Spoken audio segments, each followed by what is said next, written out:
오늘 오전 내내 인터넷 포털 실시간 검색 1, 2위에 오른 검색어 바로 조영남입니다. 화투 소재의 그림을 그리면서 화가로 미술계에서 입지를 다진 가수죠. 조영남 씨의 화투 소재 그림이 대작 의혹에 휩싸인 것인데요. 이름이 알려지지 않은 화가가 조영남 씨 대신에 그림을 그려줬다면서 의혹을 제기한 것입니다.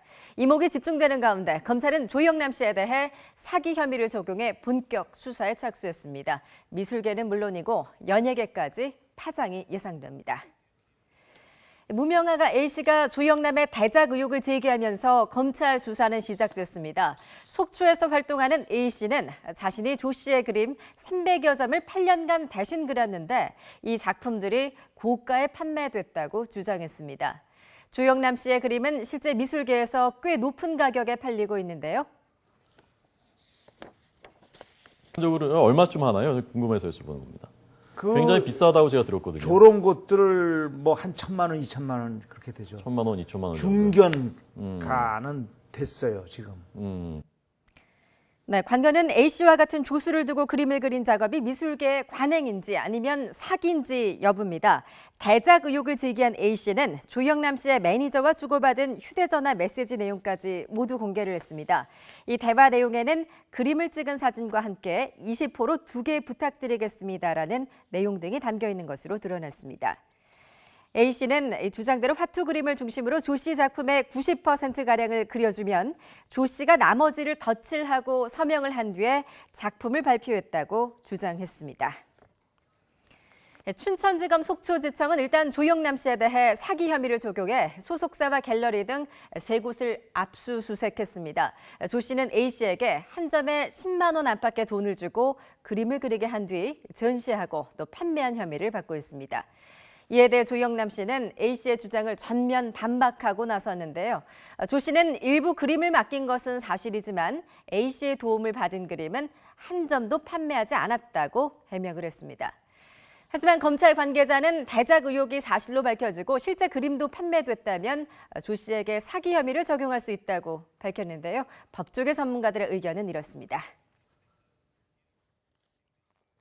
그리고 이거를 팔지 않았다고 하더라도 설사 팔지 않고 전시회에 전시만 했다고 하더라도 그 전시회에 이 작품은 판매하는 작품이 아닙니다라고 미리 공지하지 않는 이상 이거는 판매 목적도 겸한 전시거든요. 전시 자체가 갤러리라는 게 그렇잖아요. 그렇죠. 그래서 팔리지 않았다고 해도 이 대작한 이 작품을 전시회에 전시를 하면 사기 미수에도 해당될 가능성이 높다고 보입니다. 아, 그렇고. 네, 그럼 여기서 화가가 조수를 두는 것이 바로 미술계 관행인지 아니면 문제될 것은 없는지 전문가 연결해서 좀 더 자세한 내용 들어보겠습니다. 김종근 미술평론가가 전화로 연결돼 있습니다. 안녕하세요. 네, 안녕하세요. 네, 이번 조영남 씨 사건을 계기로 화두가 됐습니다. 미술계 대작 논란 어떻게 생각하십니까? 일단은 뭐 대단히 좀 안타깝고 유감스럽게 생각을 해요. 예. 그러니까 조수를 두고 어떤 그림을 좀 일부 맡기는 행위, 이게 이제 미술계에서 일반화된 관행이라고 볼 수가 있는 겁니까?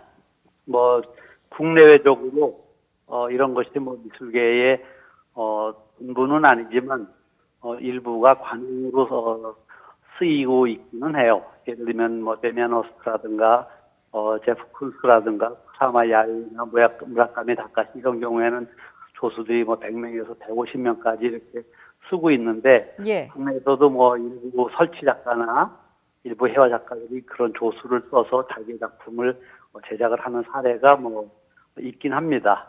예. 이번 조영남 씨의 사례 같은 경우에는 이제 A 씨라고 주장하시는 그분 작품의 90% 정도를 본인이 그렸다고 주장을 했습니다. 그리고 조영남 씨가 나머지 10%를 완성해서 사인을 하고 이제 자기 그림으로 팔았다는 주장이거든요. 네.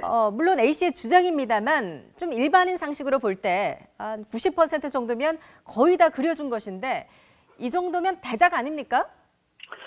일반적으로 이 현대미술에 있어서 작가의 컨셉이라든가 그 작품을 제작하게 된 어떤 그 개념 같은 것들이 매우 중요하게 평가가 돼요.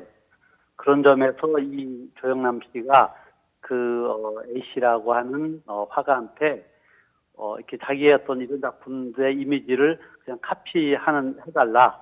그러니까 밑그림을 그려달라고 하는 차원이었다면은, 제가 볼 때 뭐 크게 문제될 거는 없다고 봐요. 예. 다만 이제 그 조수라고 했던 사람이 이야기했던 것처럼 이 그림의 기포라고 한다면은 이것은 예술가의 창조성과 또 뭐 도덕성 그리고 진정성에 있어서 너무 많이 의뢰한 게 아닌가. 적어도 작가가 조수를 뒀을 경우에는 개념과 컨셉이 명확해야 되고 그 작품의 밑그림 정도 선에서 마무리가 돼야지 너무 많이 제작을 해줬다든가 하면은 작가의 어떤 창조성이라든가 이런 것들이 너무 희석이 되니까 그런 부분들은 약간 그 논란의 여지가 있을 것 같습니다. 예, 그러니까 모든 아이디어나 개념, 뭐 밑그림 같은 거를 조영남 씨가 제공을 했다면 문제가 없지만 그런 것들이 아니라면 좀 문제가 될 수 있다라는 말씀이시군요.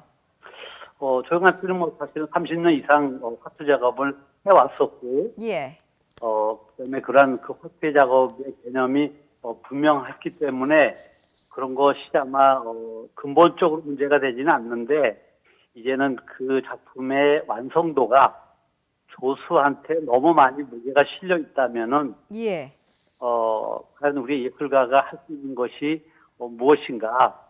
예술가가 그렇게 영혼을 갖고서 작업을 할 때는 그 작가의 어떤 이념이라든가 세계라든가 개념 같은 것이 분명한데 그러한 것들이 좀 더 많이 부과가 되어야지 너무 많은 부분을 조수한테 의뢰가 됐다면은 그런 것은 작가의 어떤 예술적인 부분에 있어서 너무 많은 침해가 됐기 때문에 그런 부분들은 정말 뭐 평가에 있어서 약간 그 논란의 여지는 있지만 예, 그것을 미술계의 모든 일반적인 관행이다라고 해서 다 매도하거나 또 단정 짓는 것은 약간 좀 아쉬운 부분이 있어요. 예, 그러니까 미술계 일반적인 관행은 아니다라는 말씀이신데요.